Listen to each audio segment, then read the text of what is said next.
What's up, everybody? JerseyBeast.tv, Chris Lopez here once again at the pit. Got my boy Arnold with me.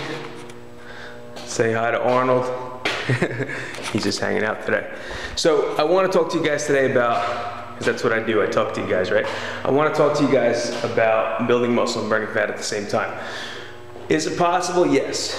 Your diet has to be really on point, and as long as you're training intense and you're eating very clean and very well, it's very possible to do so. Okay. As a former bodybuilder, well, I'm still a bodybuilder, I guess, at heart. I still love to train that way. I mix it into my training now.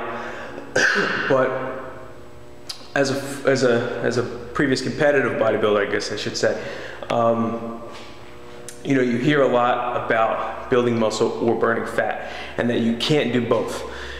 It's very possible to do both. Like I said, your diet has to be on point. You have to be following some sort of structure as far as a diet. You don't have to count calories, but you have to be very structured and know what's going in your mouth, okay? From a training perspective, you should keep your weight training relatively heavy, okay? You do not want to go extra light and train for the pump, because you will lose muscle mass. I've done that.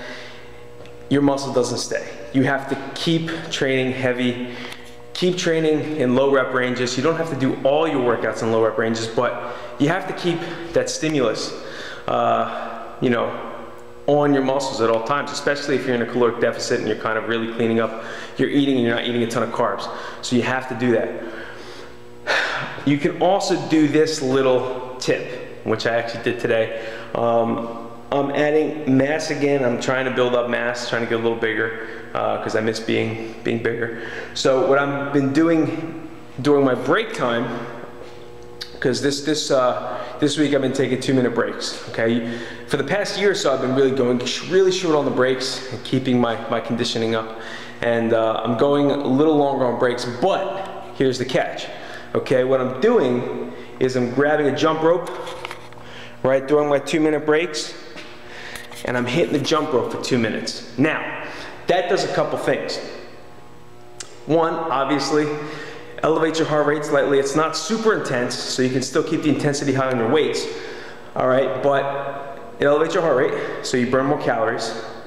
It also acts as an active recovery. So, keeps the blood flowing in your muscles, works a variety of muscle groups. It's not like you're just doing mountain climbers or something like that, because you're jumping. You're working a little bit of your legs, a little bit of your hips, shoulders, you know, forearms, that sort of thing, wrists. So in conjunction with burning extra calories, it does work as an active recovery. And by doing so, increases blood flow to your muscles and helps, obviously, if it's an active recovery, helps with recovery. So you're not just sitting on your ass for 2 minutes, staring at the wall or checking your phone or something like that. It keeps you occupied, keeps you busy.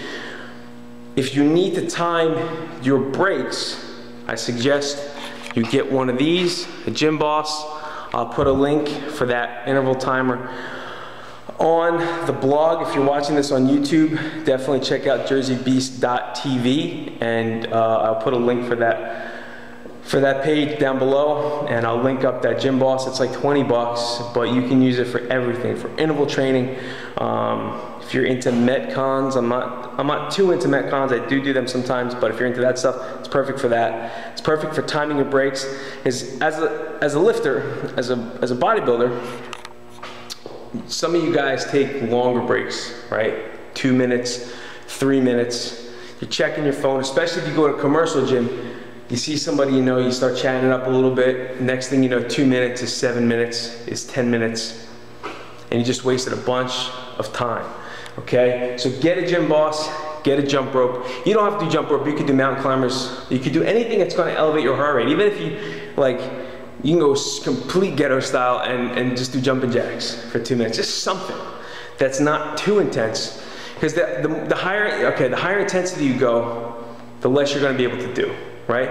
So either you could do more volume or you could do more intensity. So my little rule that I usually follow and tell people is, if you're going intense on the conditioning, then stick with, you know, very basic bodyweight movements for resistance.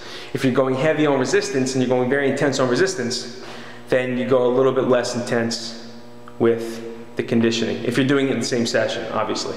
You know, so if you're doing like a Metcon, try and do it with lighter weights or try and do it with body weight. Okay, but if you're lifting heavy and you want to do conditioning, pick up a jump rope for 2 minutes. This way you can still go heavy and you're not really crushing yourself during conditioning.